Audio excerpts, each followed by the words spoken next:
Dans cette vidéo, nous allons faire un bilan de ce que nous avons appris sur le chapitre Fonctions dérivées. Ce chapitre est un prolongement du chapitre Dérivation point de vue global, qui est dans le programme de tronc commun de toutes les premières technologiques. Nous avons commencé par étoffer la liste des fonctions que nous devrons apprendre à dériver en y rajoutant toutes les fonctions puissance, les fonctions trigonométriques cosinus et sinus, et la fonction inverse. Ensuite, nous avons étoffé notre liste de formules à connaître pour dériver toujours plus de fonctions. Nous avions vu dans le chapitre Dérivation point de vue global comment dériver les fonctions somme et une fonction multipliée par un réel. Nous avons appris dans ce nouveau chapitre à dériver le produit de deux fonctions, l'inverse d'une fonction, le quotient de deux fonctions, ainsi que des fonctions de la forme g de ax plus b.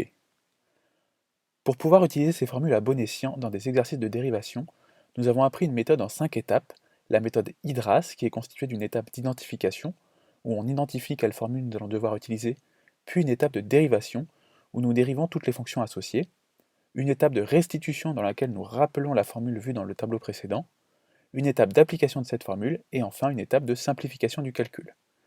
Ces méthodes vous seront utiles dans votre cours de physique-chimie, et nous verrons dans un prochain chapitre la notion de primitive, qui est l'inverse de la dérivation.